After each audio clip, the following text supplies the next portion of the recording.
Est-ce que tu m'entends là depuis l'ordi? Ouais, impeccable. Depuis le PC, pas de problème. La qualité.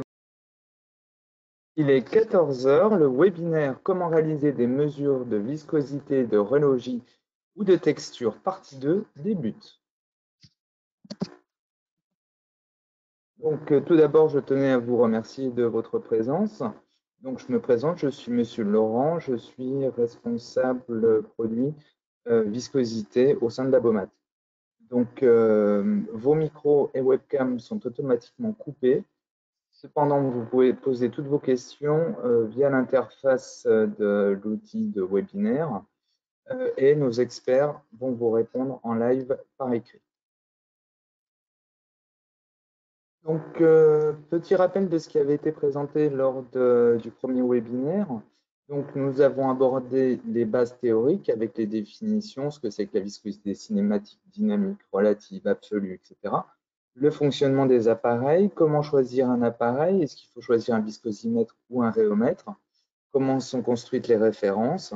On a parlé également de gamme de mesure, de précision de mesure, d'accessoires à rajouter éventuellement aux appareils pour démarrer les mesures, comment conduire des essais, la règle des 7 paramètres qui doivent être tous identiques pour comparer les résultats les uns aux autres entre deux appareils, et également tout ce qui est vérification d'étalonnage, le matériel nécessaire, comment procéder, les critères d'acceptation, tests de linéarité et choix des huiles. Vous pouvez retrouver ce premier webinaire en replay sur notre site dans la rubrique FAQ viscosité. Voilà. Donc, on va aborder le dur, c'est-à-dire les différents comportements des fluides. Première chose, on enfonce une porte ouverte, la viscosité dépend de la température.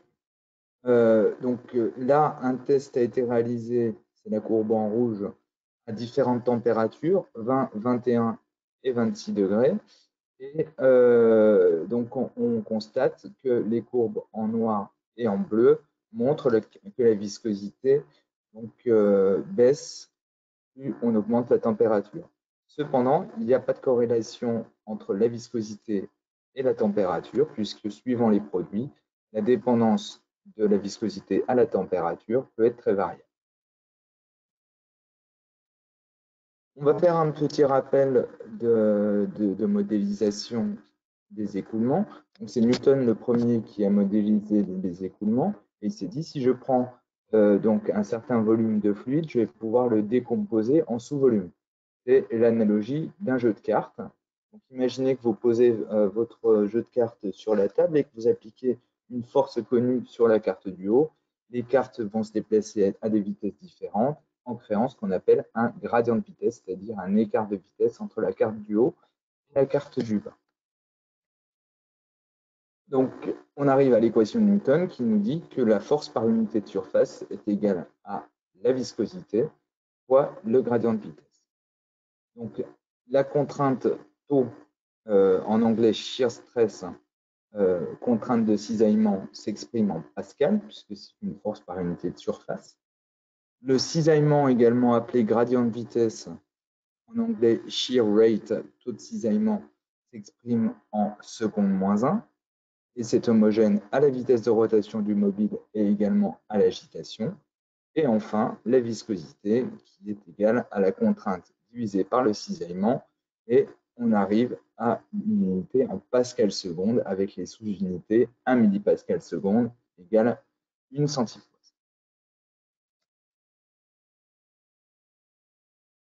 La plupart des produits voient leur viscosité dépendre de l'agitation. Par exemple, les peintures, les crèmes cosmétiques, beaucoup de sauces dans l'alimentaire. Imaginez le nombre de produits que, sans même y réfléchir, vous agitez avant utilisation. Il y a de fortes chances que ces produits-là soient rhéofluidifiants ou rhéoépaississants. Donc, il est donc indispensable, quand on exprime un résultat, d'indiquer dans quelles conditions de mesure vous allez mesurer le produit. C'est la règle des 7 paramètres présentée dans le webinaire. Le gradient de vitesse, comme on l'a dit, est homogène à la viscosité, à la vitesse de rotation du mobile ainsi qu'à l'agitation. Donc, faire des analyses rhéologiques, c'est analyser le comportement d'un fluide en fonction de son agitation. On va donc tracer des courbes en fonction du gradient de vitesse. Qu'est-ce qu'un produit newtonien? Un produit newtonien, c'est un fluide parfait dont la viscosité ne dépend pas de l'agitation. On citera pour exemple l'eau, les huiles minérales, le miel, les huiles silicone, de la glycérine. Pour des produits newtoniens, quand on double la vitesse, le pourcentage de torsion du capteur va doubler, mais la viscosité va rester la même. La contrainte et le cisaillement sont proportionnels. C'est pour cette raison qu'on utilise des huiles étalons, silicone en l'occurrence, qui sont newtoniennes pour vérifier l'étalonnage des viscosimètres. La plupart des produits sont non newtoniens. Ils vont contenir un certain nombre de particules. Et en fait, le fait de mettre en rotation un mobile, ça va orienter ces particules les unes par rapport aux autres et avoir un impact sur la viscosité. On va avoir différents grands types de comportements. Donc les produits newtoniens, comme on l'a dit tout à l'heure, dont la viscosité ne dépend pas de l'agitation. On va avoir des produits réofluidifiants. Donc, plus le produit est agité, plus la viscosité diminue. Par exemple, les peintures, quand vous agitez un pot de peinture avant utilisation, c'est pour permettre de faire baisser la viscosité. À l'inverse, vous allez avoir des produits réoépaississants. C'est beaucoup plus rare, mais c'est des produits dont la viscosité augmente quand on augmente l'agitation. Par exemple, si vous mélangez de l'eau avec de l'amidon, par exemple, l'amidon, c'est tout simplement de la maïzena, hein, donc en bonne proportion, on va obtenir un produit réoépaississant. Il y a également le paramètre temps de mesure qui est important. Si on démarre des mesures à vitesse constante, à ce moment-là, la viscosité va diminuer avant d'atteindre un plateau. Il est donc important de préciser le temps de mesure dans la méthode d'essai. On peut également faire des programmes en augmentant la vitesse et en la réduisant par la suite.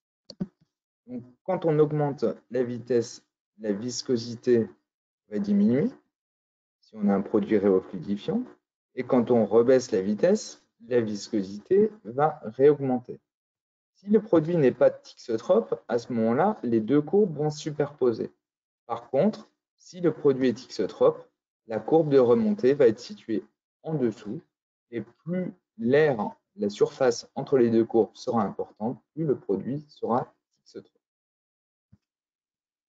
À l'inverse, il existe des produits qui sont réopectiques. Donc là, si on procède de la même manière que précédemment, on augmente la vitesse, la viscosité diminue, on rebaisse la vitesse, la viscosité réaugmente. Mais plutôt que de passer en dessous de la courbe précédente, la courbe passe au-dessus. C'est l'effet inverse.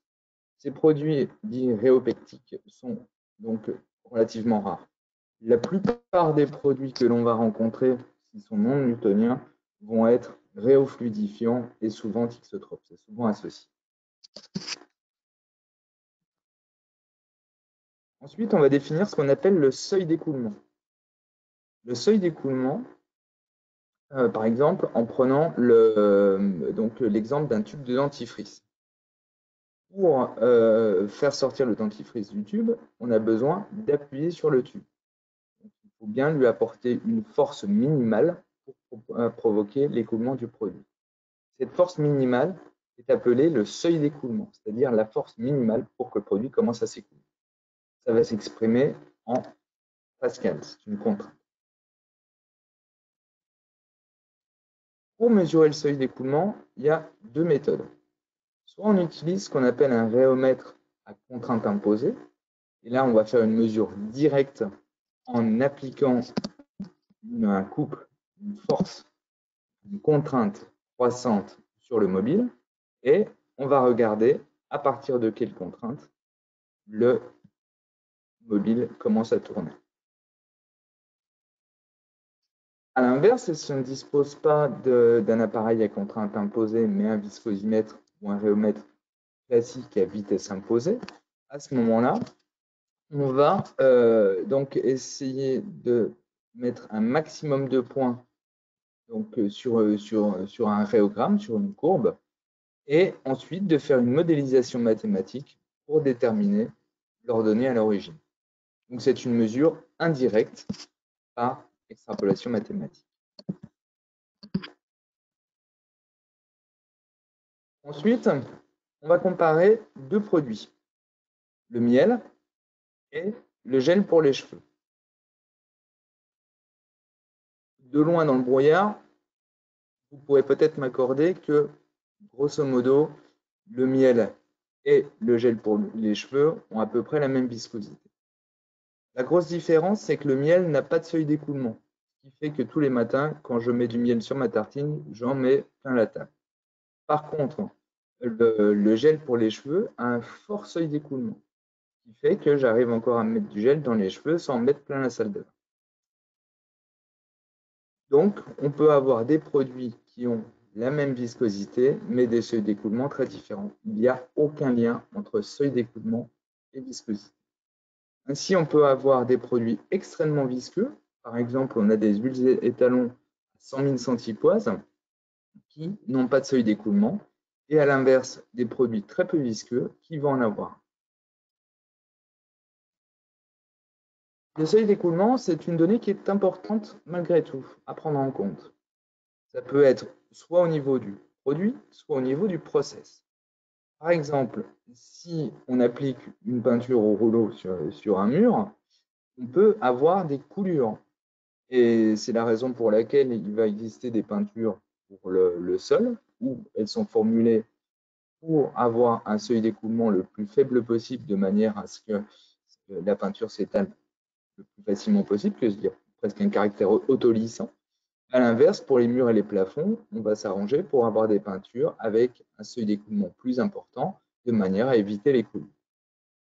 Côté process, si on veut pomper un produit d'une cuve A à une cuve B, il est important d'utiliser une pompe suffisamment puissante pour être capable de pomper le produit. Sinon, elle va chauffer, elle va claquer et on n'aura jamais rien pompé. Donc, il faut que la pompe ait un couple supérieur au seuil d'écoulement du produit. On va donc aborder maintenant les modélisations mathématiques. En fait, avec notre rhéomètre, on est capable de tracer des courbes. Une fois qu'on a des courbes, qu'est-ce qu'on peut bien en faire? C'est très difficile visuellement d'analyser les courbes. Et l'idée, c'est donc d'utiliser ce qu'on appelle des modélisations mathématiques afin de faire coller des courbes théoriques aux courbes pratiques avec la meilleure corrélation possible. On obtient ainsi des paramètres chiffrés, on verra lesquels dans quelques secondes, qui vont être directement exploitables pour la mise au point de nouveaux produits. Donc reprenons les différentes modélisations. Newton a dit finalement les fluides sont tous parfaits, donc c'est pas compliqué, la viscosité ne dépend pas de l'agitation. Et il arrive à la conclusion que la contrainte égale à la viscosité fois le cisaillement. En clair, la contrainte est proportionnelle au cisaillement et la viscosité ne dépend pas de l'agitation. Ensuite, Bingham s'est dit finalement, il existe également des produits comme le dentifrice qui ont une viscosité qui ne dépend pas de l'agitation, mais pour lesquels il faut quand même presser sur le tube pour faire sortir le dentifrice du tube. Donc en fait, il a rajouté un seuil d'écoulement, c'est-à-dire la contrainte égale le seuil d'écoulement plus la viscosité fois le cisaillement.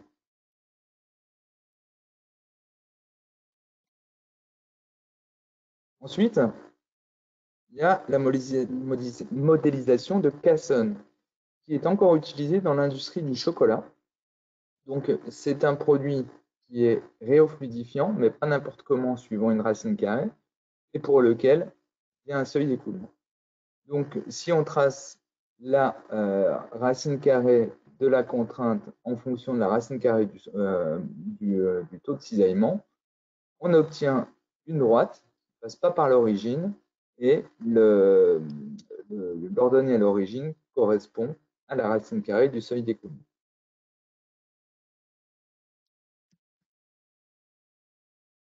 Ensuite, Oswald s'est aperçu qu'il y avait des produits qui étaient plus ou moins réofluidifiants ou à l'inverse plus ou moins réépaississants.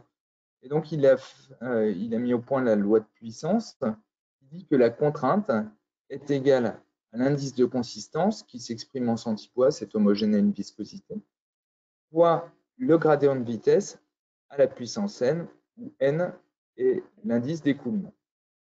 Si n égale 1, c'est le cas simple, on est sur un produit newtonien. N inférieur à 1, on est sur un produit réofluidifiant. N supérieur à 1, on est sur un produit réépaississant. Ensuite, on arrive à la modélisation probablement la plus aboutie, c'est celle d'Herschel-Böckler, qui en fait a repris la modélisation d'Oswald et a rajouté un seuil d'écoulement. Donc en fait, on arrive à définir complètement un produit à partir de 3 paramètres, le seuil d'écoulement, l'indice de consistance et l'indice d'écoulement. Auquel cas, pour analyser donc des courbes, on va avoir simplement 3 paramètres à comparer. Là, pour l'exemple, donc on a différentes formules utilisant un pourcentage de perlimpinpin que j'ai appelé XYZ212. Donc, on voit qu'avec 1% de produit XYZ212, on a un seuil d'écoulement de 100 pascal. Pour 2%, 110 pascal, 3%, 115, 4%, 115,2. Donc, ce qui veut dire que ça ne sert à rien de mettre plus de 3% du produit dans la formule. Là, c'est un exemple simple. J'ai laissé tous les indices de consistance et indices d'écoulement égaux, mais dans l'idée, c'est ça, c'est utiliser ces grands paramètres pour construire un plan d'expérience afin de mettre au point plus facilement les produits.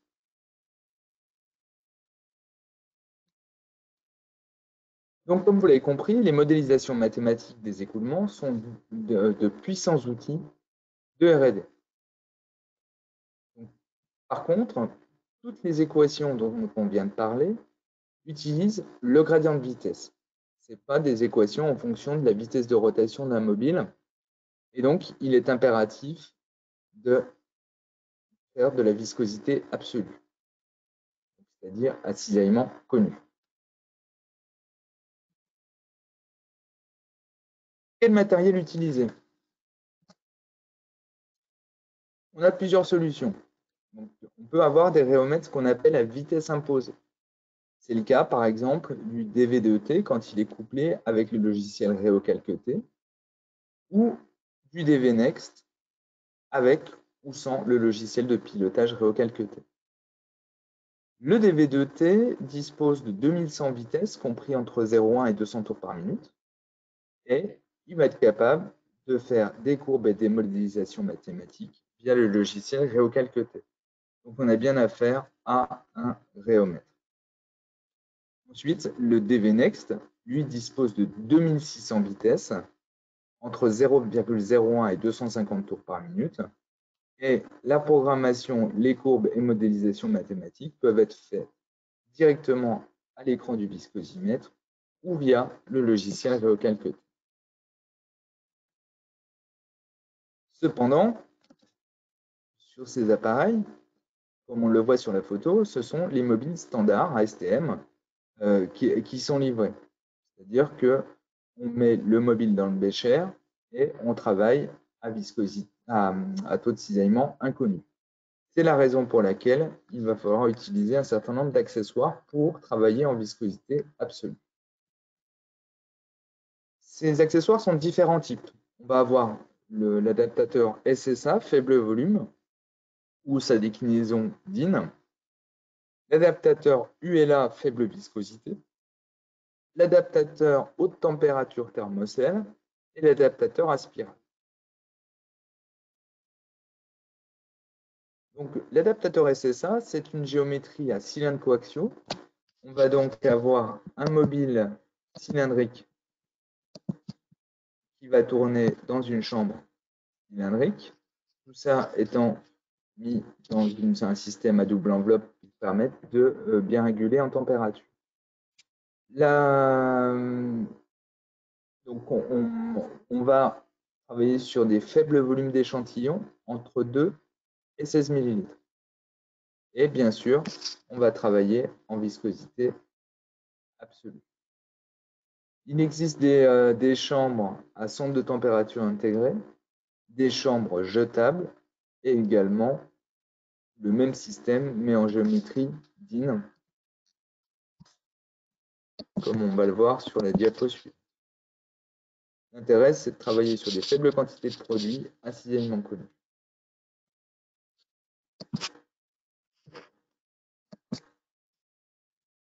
La géométrie DIN, où on va retrouver à nouveau une double enveloppe, une chambre d'essai et différents mobiles. La différence entre la géométrie SSA et DIN, c'est que la DIN 50319 définit des rapports entre la taille du mobile et la taille de la chambre. Voilà. Et là aussi, on va travailler sur des faibles quantités de produits, entre 2 et 17 ml. Nous avons ensuite l'adaptateur faible volume ULA, Ultra Low Adapter. Il est composé d'un énorme mobile qui va tourner dans une chambre avec un tout petit entrefer.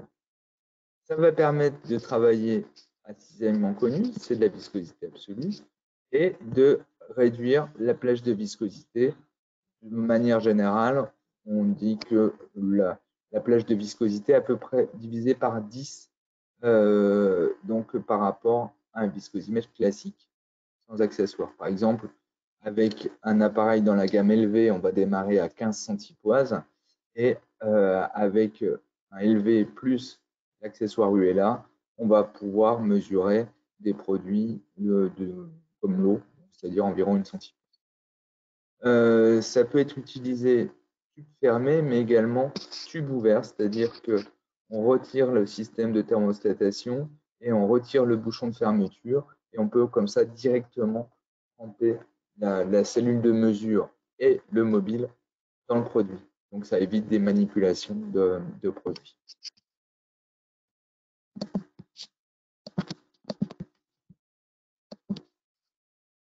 Ensuite, toujours dans les accessoires permettant de faire de la viscosité absolue, on va retrouver l'accessoire thermocell.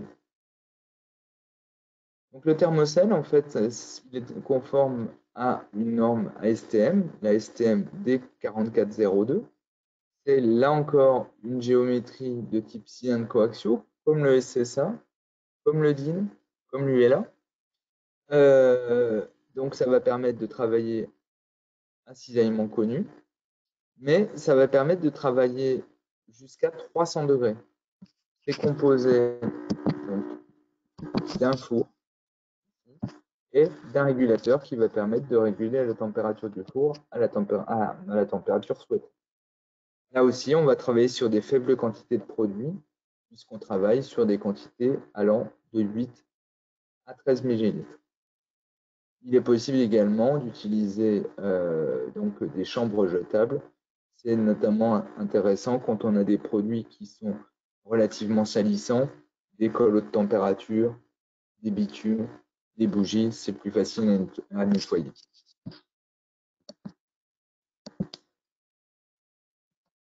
Enfin, dernier accessoire vous permettant de faire de la viscosité absolue avec votre rhéomètre DV2T ou DV-Next, c'est l'adaptateur à spirale.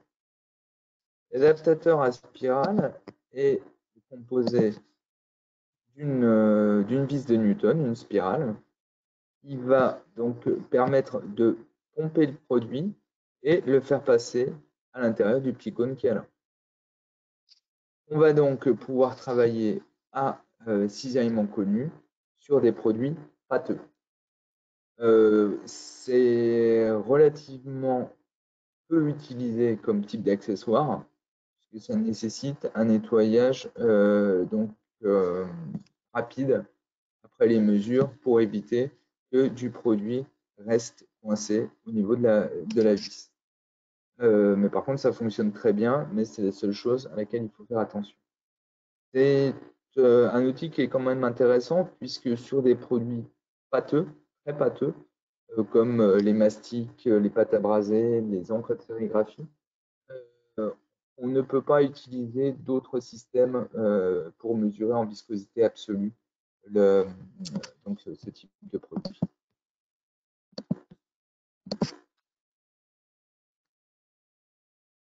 Ensuite, il existe, toujours dans les rhéomètres à vitesse imposée, des appareils en géométrie cône-plan. Alors, il y a deux familles, les rhéomètres à bas gradient, c'est-à-dire à faible taux de cisaillement, et les rhéomètres à haut gradient. Pour vous donner un ordre d'idée, avec un DV-Next CP, l'appareil de gauche, on va pouvoir travailler jusqu'à des cisaillements d'à peu près 300 secondes moins 1. A l'inverse, le Cap 2000+, qui est un appareil à haut gradient, va permettre de travailler jusqu'à des cisaillements au-delà de 10 000 secondes moins 1, 13 300 pour être précis.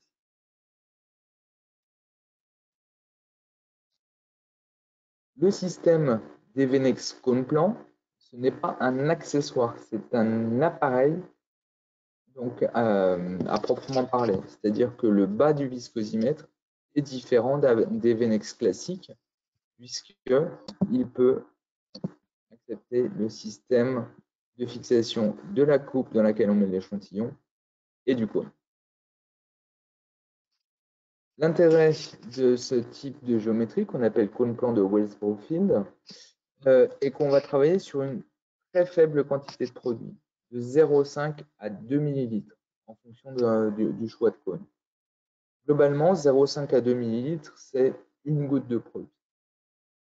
On va travailler également sur des cisaillements un peu plus élevés qu'avec un DV-Next classique, puisqu'on peut monter jusqu'à 1875 secondes moins 1. C'est surtout utilisé pour des produits qui sont rares ou chers. Donc notamment, c'est utilisé dans tout ce qui est fluide corporel, donc le sang, les larmes, etc. Évidemment, on ne va pas pomper 1 ml de sang à un patient pour lui faire une analyse de viscosité. Simplement, une goutte de sang suffira. Également sur des produits très, très onéreux dans le domaine pharmaceutique. Voilà. Cette géométrie cône-plan n'existe que sur les DV-Next. On ne peut pas les trouver sur les DV1, les DV2, etc. Ensuite, on va avoir les appareils de type Cap 2000+. C'est également une géométrie cône-plan avec cette fois-ci un plan qui est régulé par effet Peltier sur lequel on va mettre une goutte de produit et ensuite on va tirer sur la poignée de manière à faire descendre le cône. Il y a un réglage automatique du gap, c'est-à-dire la distance entre le cône et le plateau. On va pouvoir travailler sur des gammes de cisaillement entre 10 et 13 000 secondes moins 1.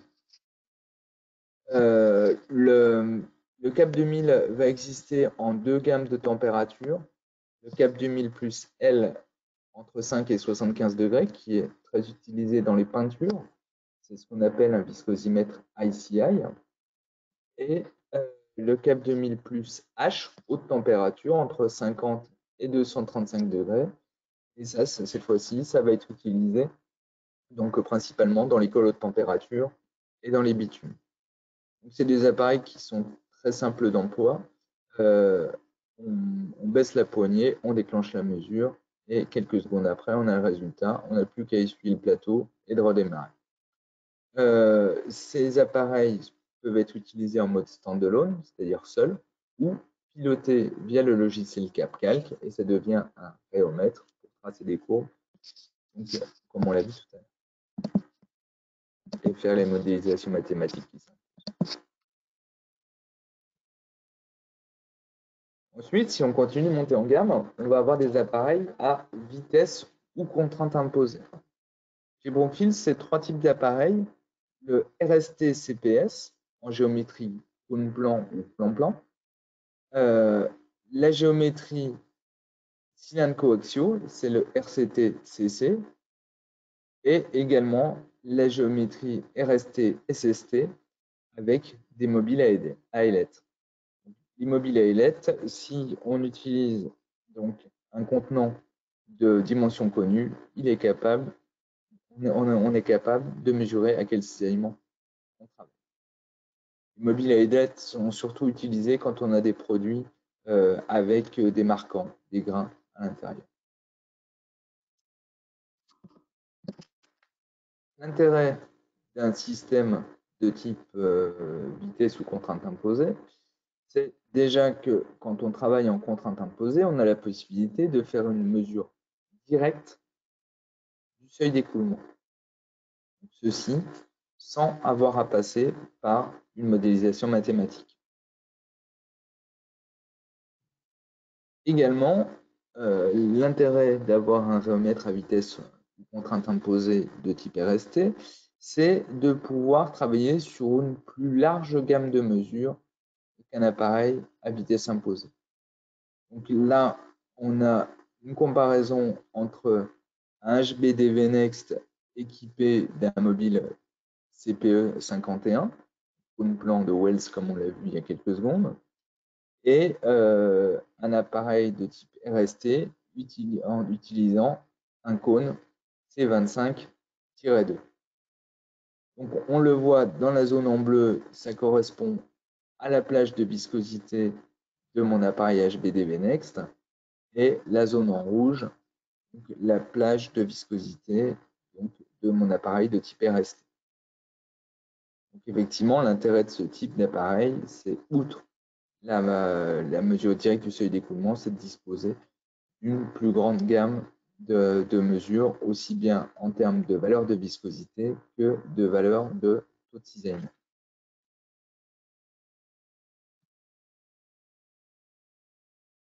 Ensuite, il existe également ce qu'on appelle des réomètres oscillants. Jusque-là, tous les appareils dont on parlait, viscosimètre ou réomètre, on mettait en rotation un mobile. Avec un réomètre oscillant, comme son nom l'indique, le mobile va osciller. On va pouvoir jouer sur la fréquence d'oscillation ainsi que sur l'amplitude d'oscillation.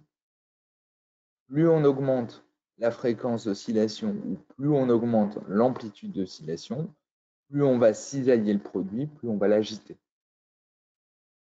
Ceci va permettre de mettre en évidence les propriétés viscoélastiques du produit et on va voir ce que c'est dans quelques secondes. L'intérêt de ce type d'appareil, c'est d'avoir une gamme de mesures extrêmement large. En gros, avec un réomètre de type RSO, on va avoir une gamme de mesures d'environ 2000 fois plus large qu'un viscosimètre classique.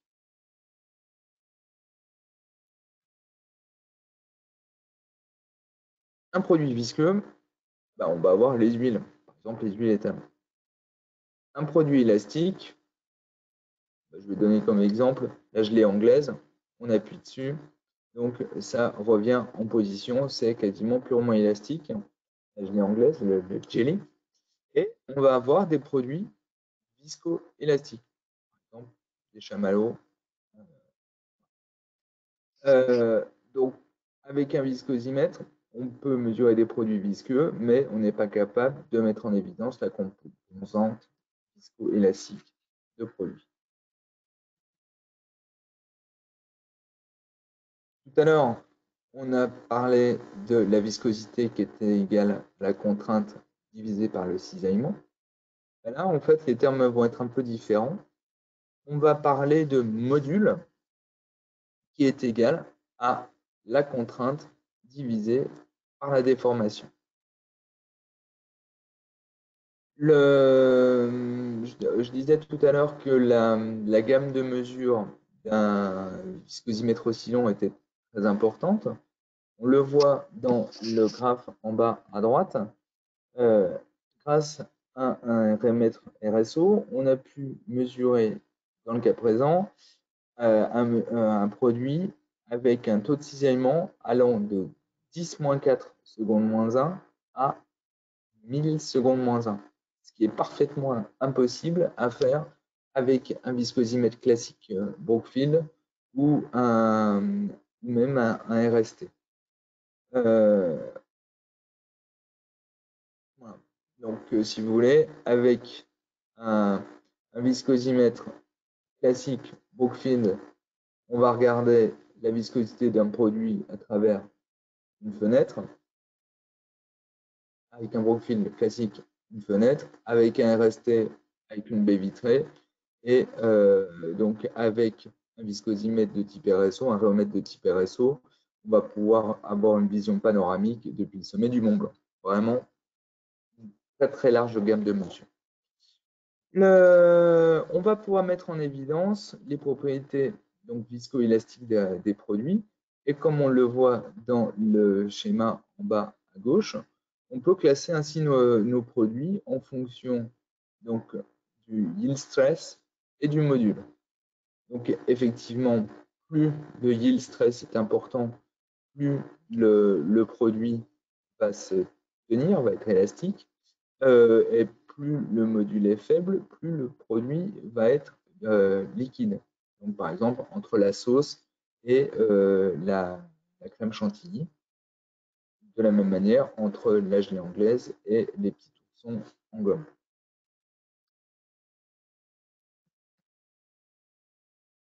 On parle également d'un autre paramètre qui est le module complexe qui est égal à l'amplitude de la contrainte divisée par l'amplitude de la déformation.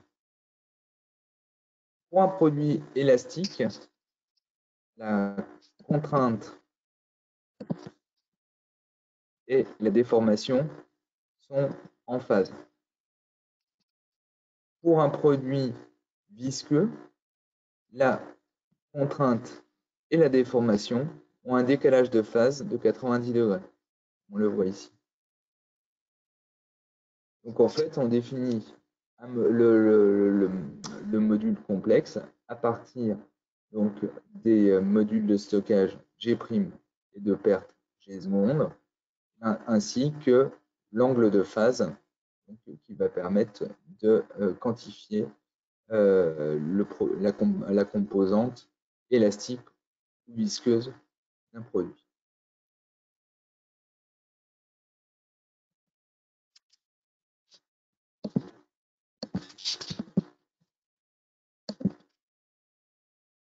On est également capable, comme ça, de définir le produit plus ou moins visqueux d'un produit, mais également plus ou moins ferme d'un solide, etc.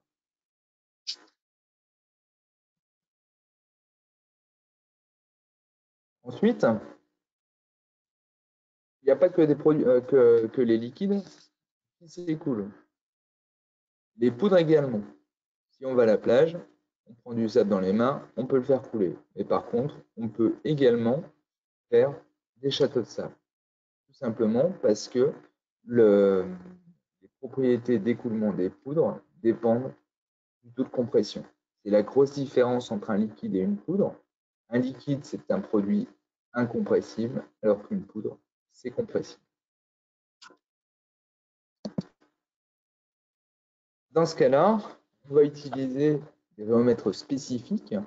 Chez Brookfield, c'est le rhéomètre pour poudre PFT, qui est composé, donc c'est un appareil qui est directement piloté par informatique.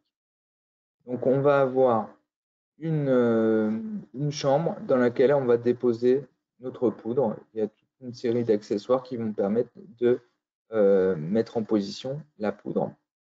Ensuite, on va utiliser donc, un mobile soit avec des ailettes, comme on le voit ici, ou soit sous forme de disque. Il va venir donc presser sur la poudre et ensuite, on va appliquer un cisaillement ou une contrainte. Le système à ailettes va permettre de mesurer l'écoulement intrinsèque, c'est-à-dire l'écoulement du produit, les grains les uns par rapport aux autres, et le système de disque va permettre de mesurer les écoulements par rapport à des parois. Je pense par exemple à une trémie, un silo, etc. Tout ça, ça va permettre de travailler soit sur la mise au point de nouveaux produits, soit sur la mise au point d'infrastructures industrielles. On va pouvoir ainsi tracer des courbes d'écoulement. Donc il n'y a pas trop à s'inquiéter, le logiciel est extrêmement bien fait, il fait les calculs tout seul, il met en place tout seul les différents graphes dont on peut avoir besoin. C'est vraiment un outil qui est à la portée de tous. En fait, quand on demande de tracer les courbes d'écoulement, on définit déjà à l'avance, c'est prédéfini, donc des zones d'écoulement. Donc on va avoir dans cette partie-là, excusez-moi, j'ai oublié de mettre le pointeur. Dans cette partie-là, on va avoir une zone d'écoulement libre, écoulement facile. Un produit qui est cohésif, qui commence à avoir du mal à s'écouler, qui sont très cohésifs ou carrément qui ne sont pas capables de s'écouler. Effectivement, ensuite, on va tracer les courbes d'écoulement en fonction du taux de compression et on va savoir que, par exemple, à 9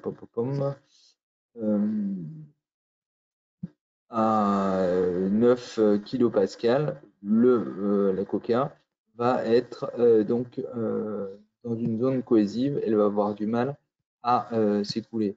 Par contre, à l'inverse, si on était à un taux de compression de 1 kPa, ben, on serait dans une autre zone et on serait capable de s'écouler normalement. Ça, c'est important parce que ça permet, par exemple, de savoir quel est le remplissage maximum d'un silo. En fait, le fait qu'il y ait X tonnes de produits dans un silo, bah, ça va appliquer une force donc, en bas du produit, au niveau de la trémie de sortie. Et donc, bah, si cette force est trop importante, le produit ne va pas s'écouler.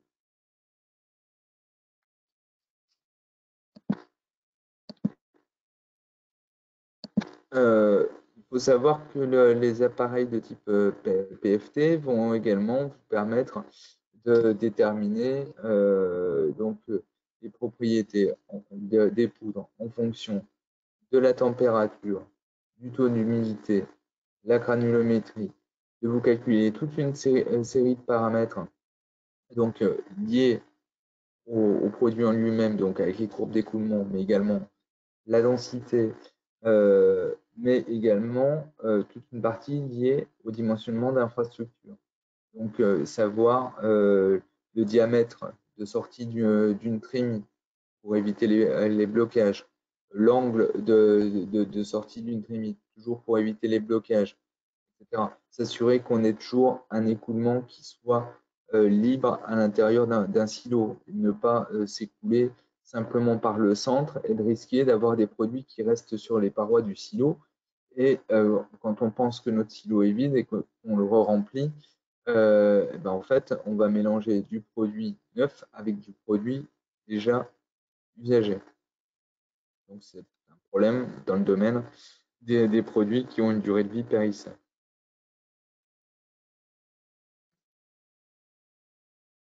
Ensuite, il y a ce qu'on appelle les texturomètres pour l'analyse de texture.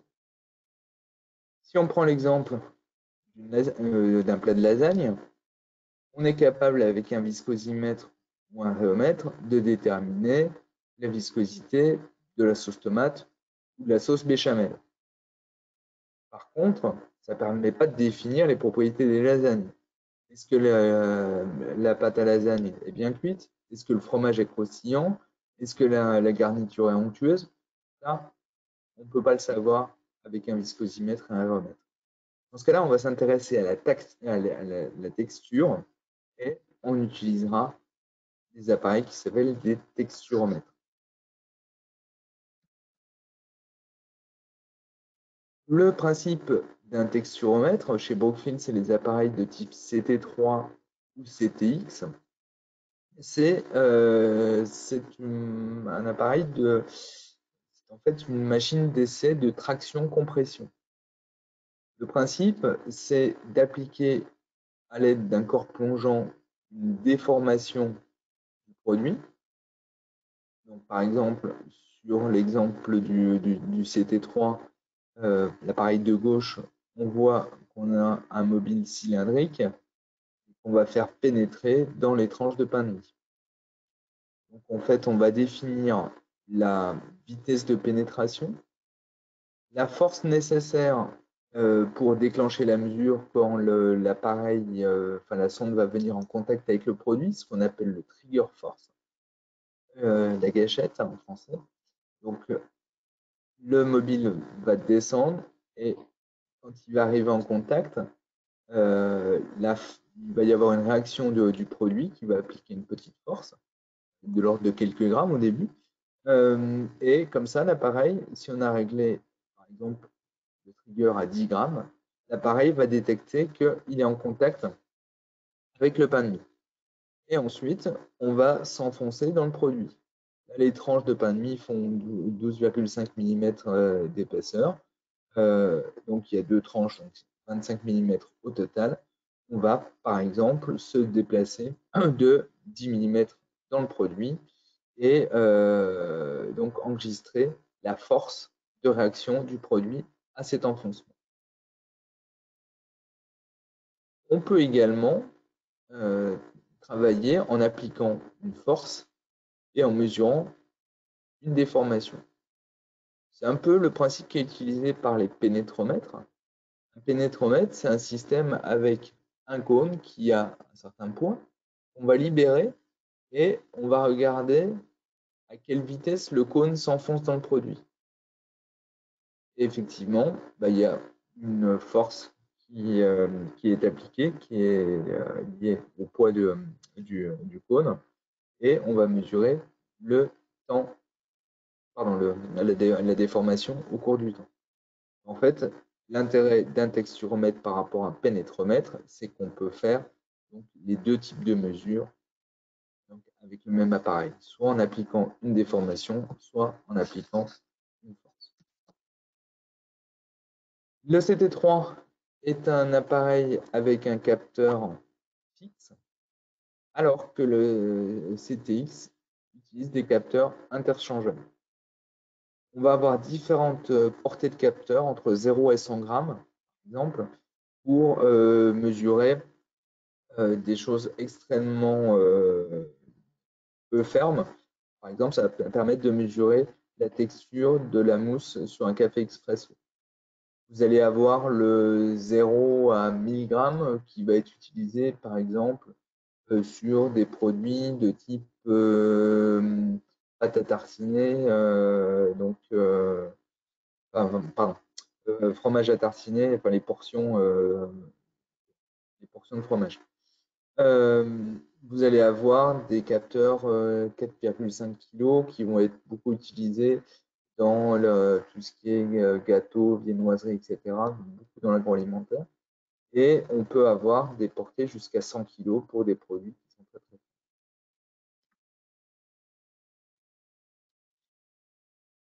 Les texturomètres sont composés donc d'un bâti, CT3 ou CTX, d'une table de mesure sur laquelle on va positionner l'échantillon.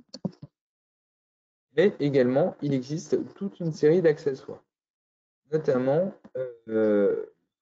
souvent le plus, c'est le kit que je suis en train d'entourer, qui va comprendre toute une série d'accessoires. On va voir des aiguilles, des cylindres, des disques, un fil à couper le beurre, un système à trancher, etc.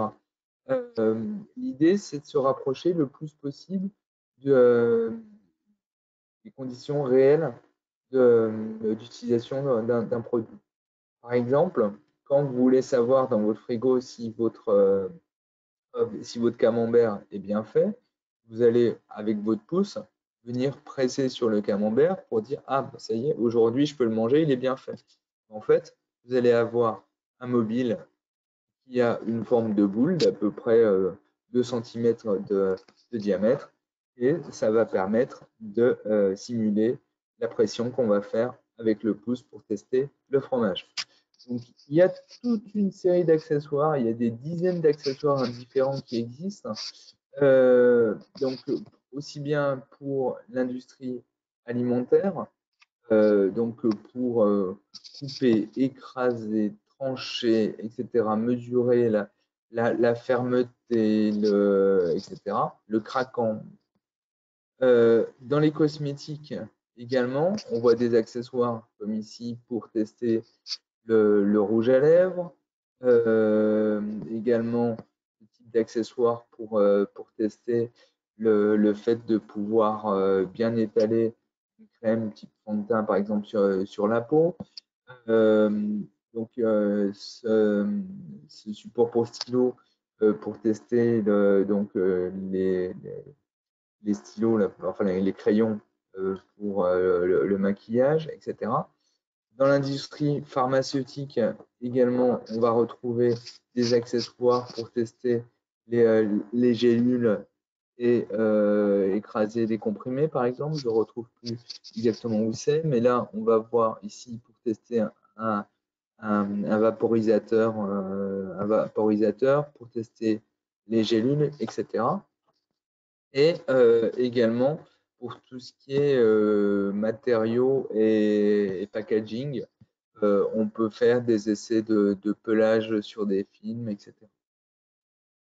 Donc, il y a effectivement toute une série d'accessoires qui sont utilisables avec un texturomètre. Donc, c'est vraiment un outil extrêmement performant qui vient en complément des mesures de viscosité ou de rhéologie que vous pourriez avoir à faire. Il y a certaines choses où la viscosité n'a pas réellement de sens en elle-même.